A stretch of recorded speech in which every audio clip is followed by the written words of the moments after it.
In a locked estate office on a sugar plantation in Barbados, a forgotten slave ledger surfaced decades later, with entries so precise and personal that it exposed the British lord's hidden children, names written not among heirs of privilege but among the enslaved he claimed as property. The plantation had operated at the height of the Caribbean sugar boom, when Barbados was one of the most densely cultivated and profitable colonies in the Atlantic world. Ships loaded with raw sugar departed Bridgetown's harbour bound for refineries in the United Kingdom, especially ports such as Bristol and Liverpool, where merchants and aristocrats accumulated fortunes tied directly to Caribbean labour. Among those beneficiaries was a titled British lord, whose name appeared in parliamentary circles and social registries in London. Publicly, he was known as a defender of imperial commerce and the patron of agricultural expansion. Privately, according to the ledger, his life on the island was far more entangled than society ever acknowledged.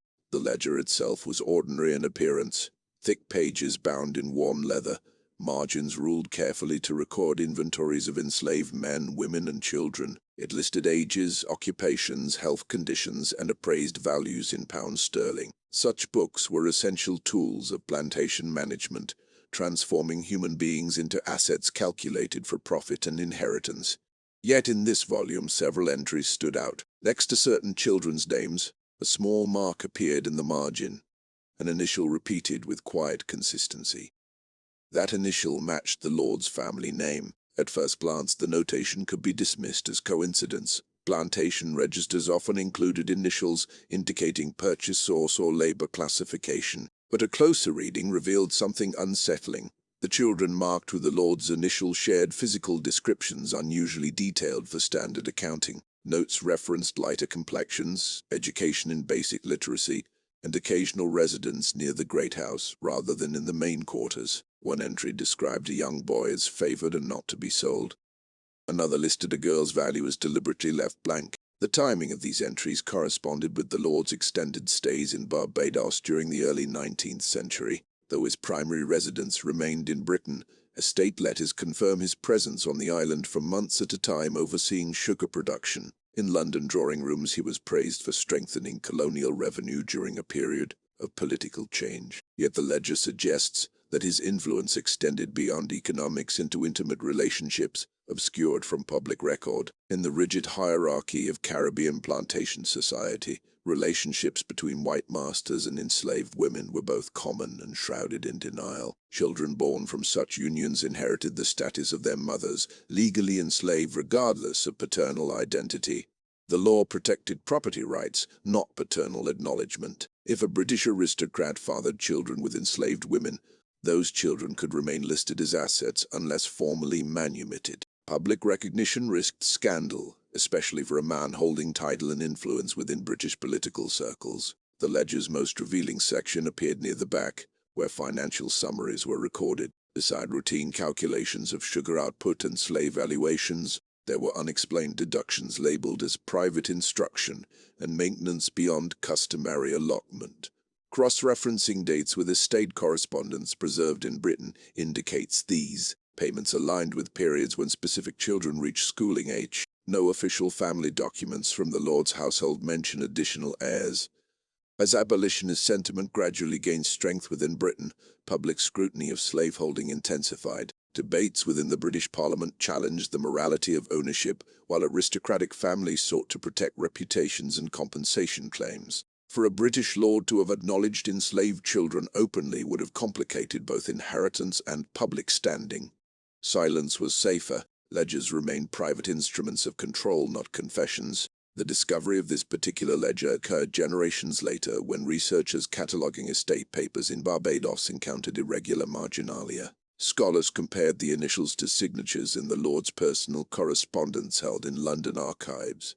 The handwriting bore striking resemblance. Though not conclusive, the evidence suggested direct involvement rather than clerical shorthand. Further investigation revealed that several children marked with the initial were later recorded as manumitted shortly before emancipation legislation transformed the colonial landscape. Manumission entries show legal fees paid discreetly through intermediaries, avoiding direct association with the lord's name. After emancipation, some of these individuals appear in baptismal records under surnames closely resembling his own, altered slightly yet unmistakably linked. What makes the ledger extraordinary is not merely the possibility of hidden paternity, but the way it exposes the contradictions of empire. In Britain, aristocratic lineage was guarded fiercely, genealogies traced with obsessive care to secure titles and estates. In Barbados, those same bloodlines could exist unacknowledged among the enslaved population, recorded only as property values in plantation books.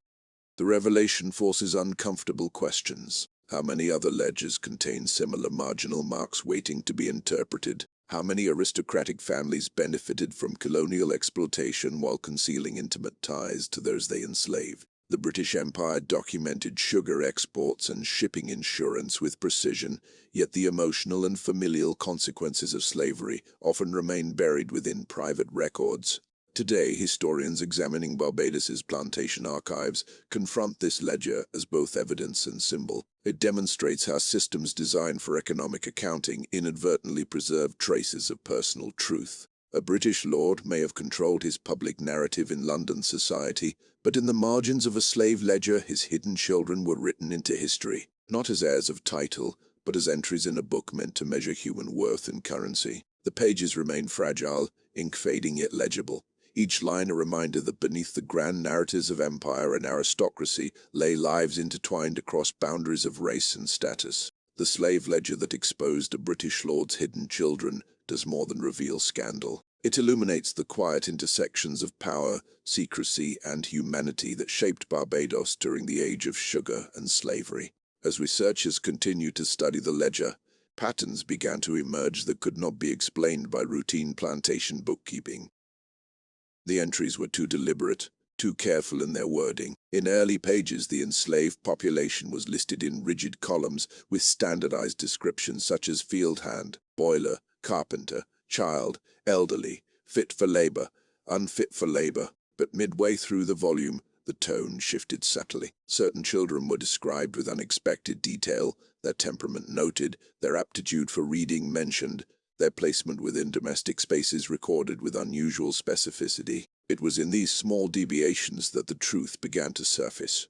The plantation itself was one of the most productive estates in Barbados, part of a network of holdings connected to powerful investors in the United Kingdom. Sugar from its fields passed through Bridgetown and crossed the Atlantic toward refining houses in Bristol and Liverpool. Profits flowed back into aristocratic estates in London, funding townhouses, political campaigns, and lavish social seasons. Publicly, the British lord at the center of this story was praised as a steward of imperial prosperity. His speeches in Parliament emphasized order, commerce, and the civilizing mission of Britain overseas. Yet within the ledger, another narrative unfolded. Next to the names of 3 children born within a span of 7 years, the same discrete symbol appeared, a curved flourish resembling the first letter of the lord's family title. Plantation clerks typically used plain block initials for classification. This mark was elegant, almost ornamental. Handwriting analysis later suggested it was added by a different pen than the main entries, likely by someone accustomed to signing formal correspondence rather than recording labor tallies. One of the children, listed as age 6 in a particular year, was described as residing temporarily in the upper house chamber for instruction. Such a notation defied plantation norms. Enslaved children rarely received formal education and were seldom allowed extended presence inside the great house beyond domestic service. The ledger also records that this child's clothing allowance exceeded standard issue, funded under a column labeled Special Account. No explanation accompanies the entry. Another child's valuation is strikingly absent. In a book where every individual was assigned a monetary figure reflecting market worth, this omission is conspicuous. The space where a value should appear is left blank, followed by a small horizontal stroke, as if the writer paused and decided against quantifying the life recorded. For historians accustomed to the brutal arithmetic of slave accounting, such hesitation carries weight. Cross-referencing these entries with estate letters reveals further complexity. During periods when the British lord resided on the island, household expenses increased in categories unrelated to agricultural output. Payments to a midwife appear in close succession to the birth years of the marked children. Funds labeled as private disbursement were transferred through intermediaries rather than plantation accounts, obscuring direct responsibility. The financial trail suggests deliberate compartmentalization. The social context of Barbados makes the secrecy understandable yet chilling. Relationships between white masters and enslaved women were widespread but publicly unacknowledged. Mixed-race children often grew up within a precarious hierarchy, sometimes favored, sometimes resented, always constrained by law that defined status through the mother. If a titled aristocrat fathered children in such circumstances, acknowledgement could threaten inheritance structures in Britain.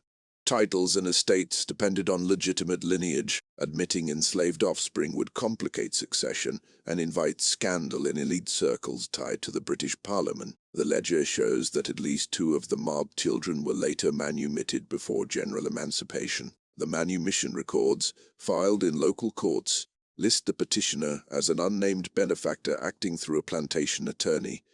Legal fees were paid in full. The children were granted freedom and modest financial support. Notably, their surnames upon freedom bear close resemblance to the lord's family name, altered slightly in spelling yet unmistakable in origin. Such resemblance may have been intentional recognition disguised as coincidence. Historians studying aristocratic genealogies in Britain have found no mention of these children in official family trees. Estate archives in London present a narrative of propriety and continuity, tracing legitimate heirs with precision. The absence of any reference to Caribbean offspring illustrates how empire enabled compartmentalized identities. A man could be celebrated as a pillar of British society while maintaining hidden family ties across the ocean, recorded only in the margins of a slave ledger. The emotional dimension of this discovery is difficult to measure.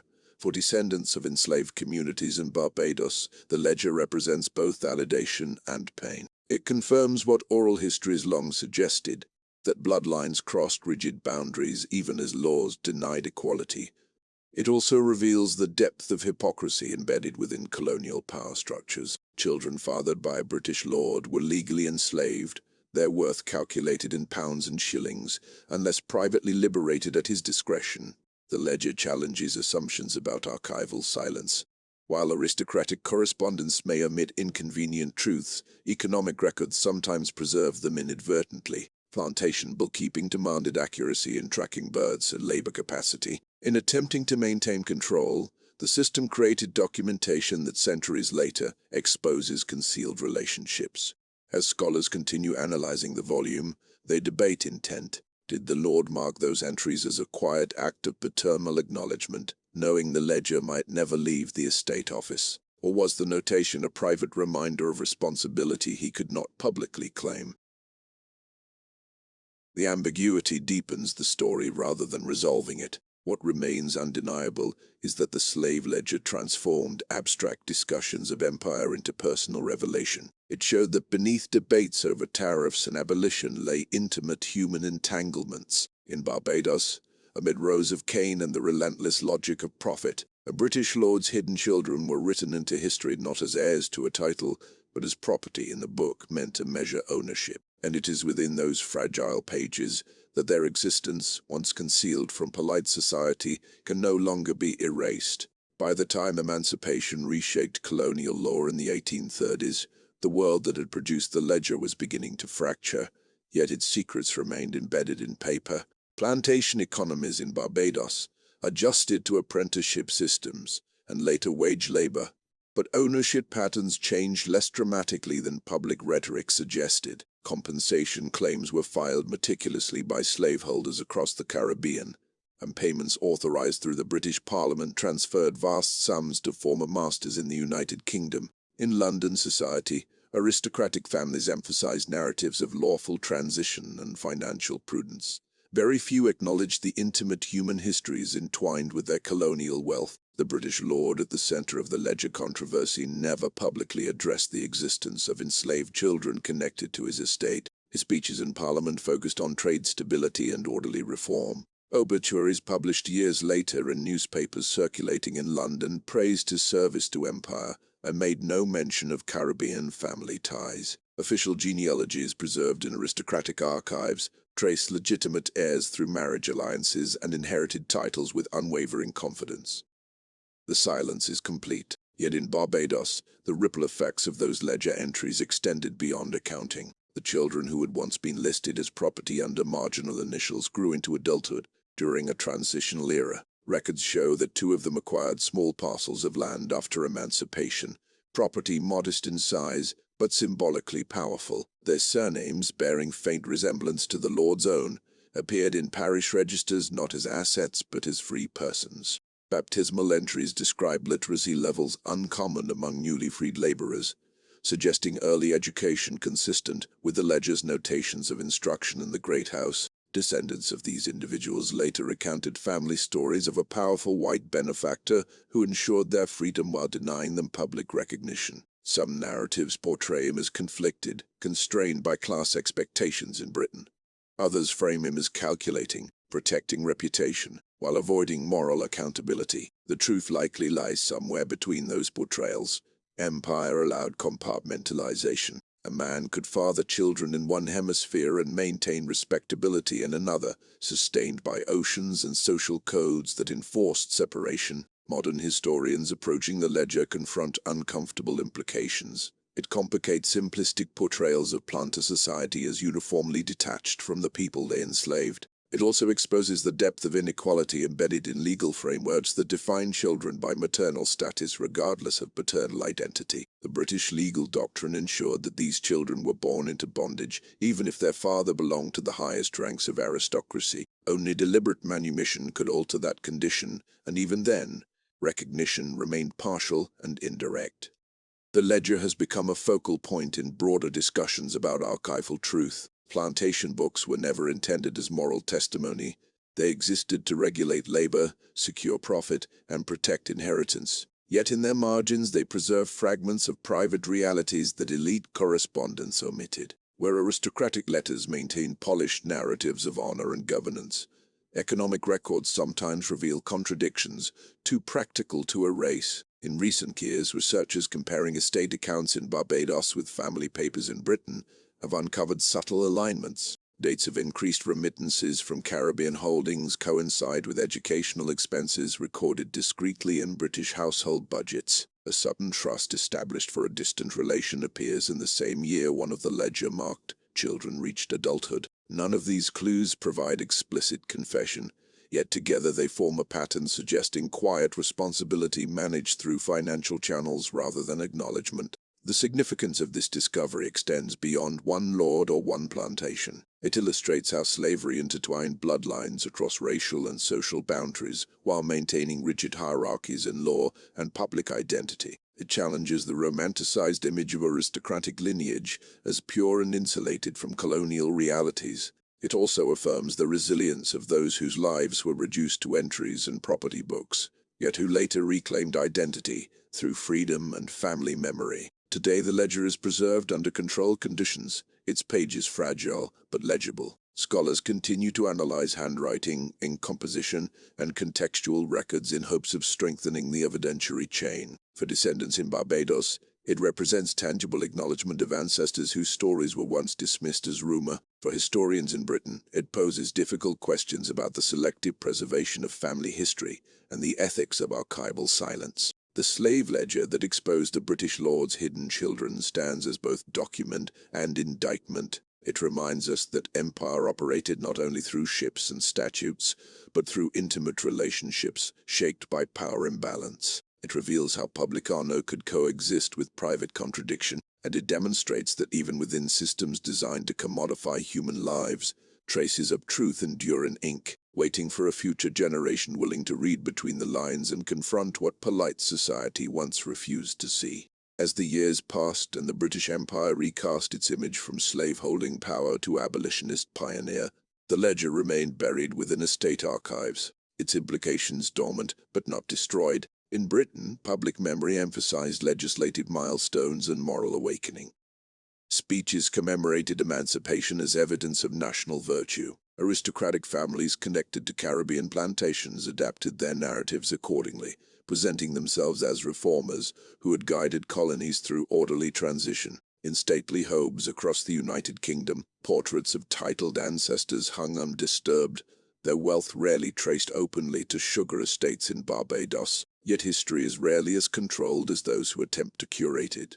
When the ledger resurfaced in a 20th century archival review, its significance was not immediately recognized. It was catalogued as a routine plantation volume, another artifact of economic administration. Only when a researcher cross-referenced marginal initials with signatures preserved in parliamentary papers linked to the British Parliament did suspicion deepen. The curved flourish beside certain children's names matched the distinctive way the British lords signed correspondence now stored in collections in London. The resemblance was subtle but persistent, appearing precisely during years of his documented residence on the island. Further investigation connected shipping records between Bridgetown and ports such as Bristol to unusual transfers of personal funds during the same periods. These remittances were labeled as estate adjustments rather than private expenditures, yet their timing aligned with documented manumission filings for two of the ledger-marked children, though the paperwork avoids naming the lord directly. Financial trails suggest coordination beyond clerical coincidence. The moral implications of this discovery reverberated differently on each side of the Atlantic.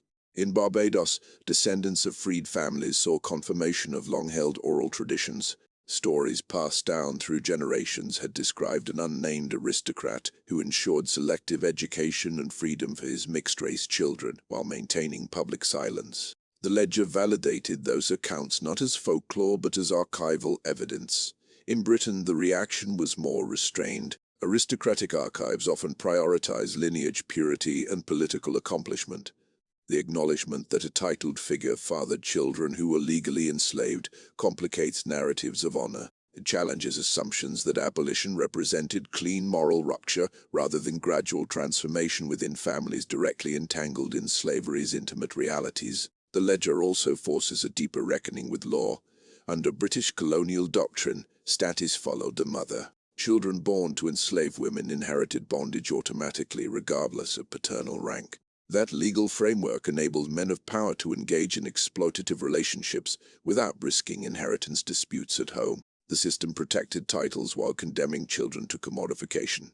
Only discretionary manumission could alter their fate, and even then public acknowledgement remained rare. One of the most striking developments uncovered by historians concerns naming patterns after emancipation. Parish records in Barbados reveal that several freed individuals adopted surnames phonetically similar to the lord's own, though spelled differently. Over generations, those names stabilized and appear today in community registers across the island. DNA research initiatives have begun to explore potential links between Caribbean families and British aristocratic lines, raising complex questions about legacy, accountability, and reconciliation. The ledger has become more than a plantation document. It stands as a microhistory of empire's contradictions.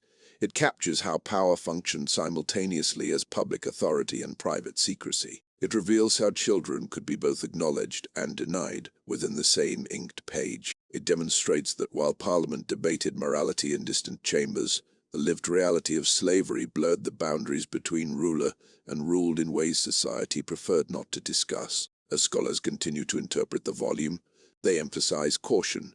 The ledger alone does not provide confession or explicit declaration. It offers patterns, correlations, and compelling circumstantial evidence.